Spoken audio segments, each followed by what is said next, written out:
The distress beacon screamed across 17 light-years before Kale received it. His claws punctured the armrest of his command throne, leaving deep gouges in the metal as the message played again. 2 of his pack's cubs, missing for 3 solar cycles, had been traced to a human vessel drifting near the outer rim. Humans. Those Death World survivors who walked through radiation like it was morning mist, who could metabolize poisons that would liquefy Avrexians' organs, who hunted for sport on a planet that actively tried to kill them. The galaxy had learned to give humanity a wide berth, especially after the Treaty of Broken Chains. They were allies now, technically, but trust, that came harder than diamond synthesis. "Prepare the war pack," Kyle growled, his triple-jointed legs carrying his massive frame toward the deployment bay. His silvered fur bristled with barely contained rage. The Vrexians were apex predators on 4 worlds, their territorial instincts honed across millennia. And some human, had taken 2 of their young. The pack assembled within minutes. 20 warriors, each standing 8 feet tall with retractable claws that could shred starship hulls. Their phosphorescent eyes glowed with ancestral fury in the dim red lighting of the bay. They would paint that human vessel with blood and claw marks. They would make an example. The human ship was small, a cargo hauler retrofitted for long-range exploration. It hung in space like wounded prey, one engine dark, hull plating scorched from what looked like a plasma storm encounter. Kale's scanners detected only one life sign, human and something else, 2 smaller signatures that made his breath catch in his throat. The cubs, alive. "Breach protocol," Kyle commanded. "Non-lethal until I assess the situation. But if that human has harmed them," he didn't need to finish. The pack knew. They cut through the airlock with practiced efficiency, their weapons drawn, movements synchronized like the hunting parties of their ancestors. The ship's interior was cramped by Vrexian standards, designed for the smaller human frame. Emergency lights cast everything in amber uncertainty. Kale's sensitive nose picked up the sense immediately. The cubs terrified but unharmed, and the human, female, by the chemical markers, but something else too, something that made his predatory instincts pause. No fear scent, no aggression pheromones, just exhaustion, and something sweet he couldn't identify. They found her in the medical bay. The human sat propped against a wall, her dark hair matted with dried blood from a gash on her temple. Her left arm hung at an unnatural angle, broken. Burns marked her flight suit where she'd clearly routed power through failing systems. The medical bay's auto dock hung uselessly overhead, its power cell depleted, and on her chest, curled together in a pile of borrowed blankets and her own jacket, slept Kale's cubs. The tiny Vrexians, barely old enough to have left their den, rose and fell with her breathing. Their small claws were retracted, their bioluminescent patterns pulsing with the slow rhythm of deep, peaceful sleep. One of them, Kale recognized his daughter Lyra by her silver-tipped ears, had her face pressed against the human's collarbone, her whiskers twitching with whatever dreams occupied her young mind. The human's good arm rested protectively across them both. Kale raised his hand, halting the pack. 20 weapons stayed trained on the scene, but nobody moved. Nobody breathed. The human's eyes opened slowly. Brown eyes, Kale noted distantly.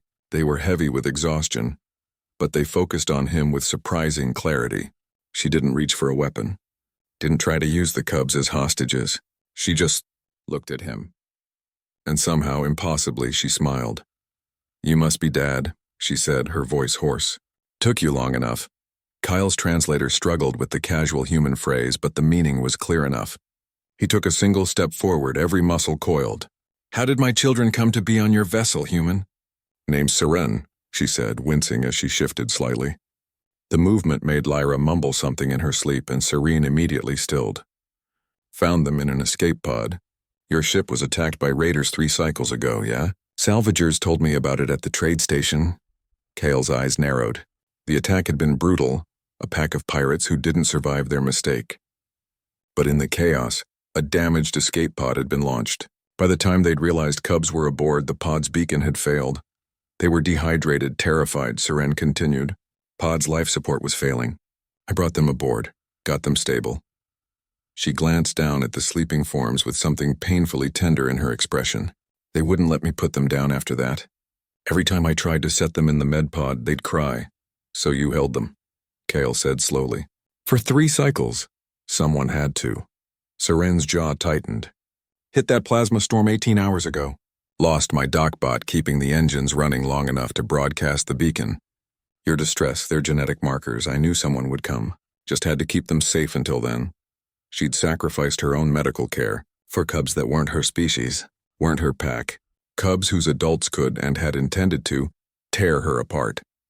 Cale felt something shift in his chest, some ancient recognition that transcended species. He'd seen pack bonding before, but never across such vast biological differences. Humans were supposed to be dangerous, unpredictable, savage in their own way. But this human had done what any parent would do. What any pack member should do. She'd protected the young. At cost to herself. He holstered his weapon. Behind him, 20 warriors did the same. The simultaneous click of safeties engaging sounding like a prayer. My daughter, Cale said quietly, approaching slowly, has been crying in her sleep since the attack. Nightmares. Seren's expression softened. Not tonight. Tonight she dreamed of running through tall grass under a blue sun. I could feel it the way she moved. Our home world, Cale whispered. She's never been there. Genetic memory, maybe, Seren said. Or just hope. Cale knelt before the human, bringing his massive frame down to her level. Up close, he could see how much pain she was in. The tremor in her good arm, the shallow breathing of someone with probably cracked ribs. She'd pushed herself past all reasonable limits, for his children. The pack came for blood, Cale said softly, extending one clawed hand toward her, palm up, non-threatening. We came to paint your ship with vengeance. Yeah, Seren said, eyeing his hand. I figured. But we found something we didn't expect. Kyle's voice roughened with emotion. We found Pack. Seren blinked, and for the first time tears gathered in those brown eyes. I just wanted them to be safe. They are. Because of you. Cale gently, carefully lifted both cubs from Seren's chest. They grumbled in protest but didn't wake. So thoroughly exhausted they trusted even this transfer. He passed them to his second-in-command, then turned back to the human. And now, Seren of Earth, he said, carefully sliding one arm behind her back and another under her legs, lifting her as gently as he'd handle his own cubs. We protect you. She didn't protest, didn't fight. Just leaned her head against his chest and whispered, Thank you. The medical bay of Cale's flagship was state-of-the-art. Within 2 hours, Seren's arm was set, her wounds treated, her exhausted body finally given the rest it desperately needed. Cale sat beside her recovery pod, his cubs reunited with their birth pack but refusing to leave entirely.